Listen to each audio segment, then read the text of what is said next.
KPCC പുനഃസംഘടനയ്ക്കെതിരെ തുറന്നടിച്ച് K Sudhakaran. Kannur, Malappuram DCC അധ്യക്ഷന്മാരെ മാറ്റരുതെന്ന് മുൻ അധ്യക്ഷൻ ദില്ലിയിൽ നടന്ന ചർച്ചയിൽ ആവശ്യപ്പെട്ടു. കൊല്ലം ഡിസിസി അധ്യക്ഷനെ മാറ്റുന്നതിൽ കൊടിക്കുന്നിൽ സുരേഷും അതൃപ്തി അറിയിച്ചു. എറണാകുളം ഡിസിസി അധ്യക്ഷനെ മാറ്റേണ്ടതില്ല എന്ന് ഹൈബി ഈഡനും നിലപാട് അറിയിച്ചു.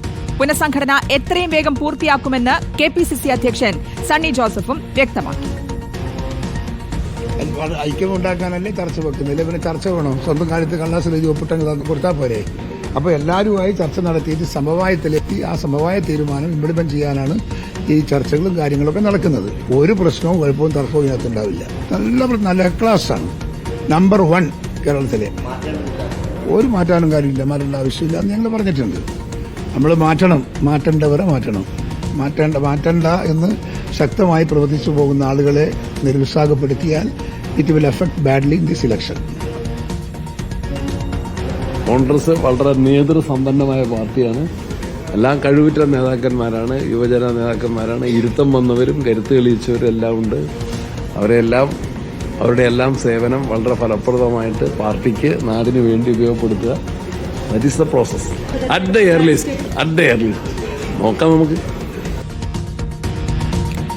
നോബൽ മാരിക്കാരനുണ്ട് വിവരങ്ങൾ നൽകാൻ. നോബൽ, മുൻ അധ്യക്ഷൻ കെ സുധാകരൻ ഈ കെപിസിസി പുനഃസംഘടനയ്ക്കെതിരെ തുറന്നടിച്ചുകൊണ്ടാണ് രംഗത്തെത്തിയത്. അദ്ദേഹത്തിന്റെ വാക്കുകൾ എങ്ങനെ വിശദീകരിക്കാം? ഒപ്പം ഈ കണ്ണൂർ, മലപ്പുറം ഡിസിസി അധ്യക്ഷന്മാരെ മാറ്റരുതെന്നുള്ള ആവശ്യമാണ് അദ്ദേഹം ചർച്ചയിൽ പറഞ്ഞതല്ലേ?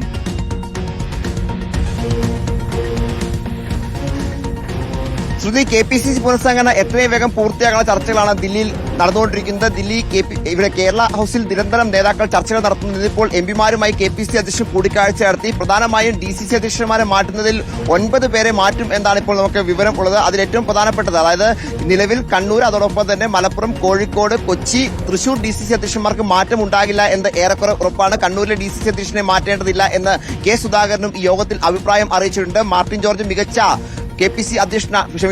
ഡിസിസി അധ്യക്ഷനാണ് എന്നാണ് അദ്ദേഹം വ്യക്തമാക്കിയിരിക്കുന്നത്. ഒപ്പം മലപ്പുറത്തും ഒപ്പം കോഴിക്കോടും മികച്ച പ്രവർത്തനങ്ങൾ നടക്കുന്നുണ്ട്. എറണാകുളത്തെ ഡിസിസി അധ്യക്ഷനെ മാറ്റേണ്ടതില്ല, മുഹമ്മദ് ഷിയാസിനെ മാറ്റേണ്ടതില്ല എന്ന് ഹൈബി ഈഡനും ഇന്നിപ്പോൾ നിലപാട് അറിയിച്ചിരിക്കുന്നു. എന്താണെങ്കിലും ശക്തമായ ചർച്ചകളാണ് ദില്ലി കേന്ദ്രീകരിച്ചുകൊണ്ട് നടക്കുന്നത്. ഇന്ന് വൈകിട്ട് AICC നേതൃത്വവുമായി ഒരു കൂടിക്കാഴ്ച നിശ്ചയിച്ചിട്ടുണ്ട്. നാളെയാണ് രാഹുൽ ഗാന്ധി ഒപ്പം മല്ലികാർജ്ജുൻ ഖാർഗെ തുടങ്ങിയ നേതാക്കളുമായി KPCC അധ്യക്ഷനും പ്രതിപക്ഷ നേതാവും കൂടിക്കാഴ്ച നടത്തുന്നത്. രമേശ് ചെന്നിത്തല അടക്കമുള്ള നേതാക്കൾ ഉച്ചയ്ക്ക് ശേഷം എത്തുകയും ചെയ്യുന്നു. ഒപ്പം PC വിശ്വനാഥ്, അതോടൊപ്പം തന്നെ AP അനിൽകുമാർ, ഷാഫി പറമ്പിൽ അടക്കമുള്ള വർക്കിംഗ് പ്രസിഡന്റുമാരും ദില്ലിയിൽ ഉണ്ട്.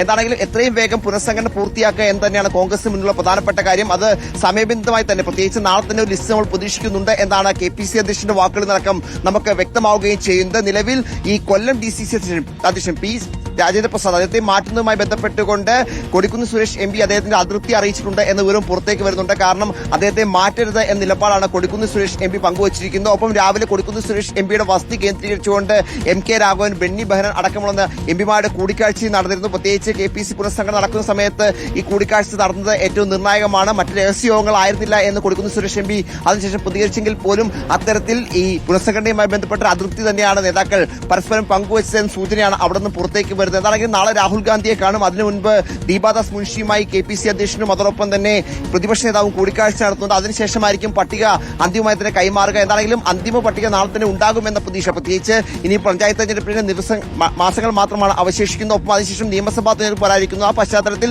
എത്രയും വേഗം പുനഃസംഘടന പൂർത്തിയാക്കുക എന്ന് തന്നെയാണ് കോൺഗ്രസിന് മുന്നിലുള്ള പ്രധാനപ്പെട്ട വെല്ലുവിളി. അത് വലിയ പ്രശ്നങ്ങളില്ലാതെ പൂർത്തിയാക്കാൻ കഴിയുമെന്ന പ്രതീക്ഷയാണ് ഇന്നിപ്പോൾ നേതാക്കൾ ദില്ലി കേരള ഹൌസിൽ പങ്കുവയ്ക്കുകയും ചെയ്തിരിക്കുന്നത്. ശ്രുതി, ശരി, നോബൽ മാരിക്കാരനാണ് വിവരങ്ങൾ നൽകിയത്.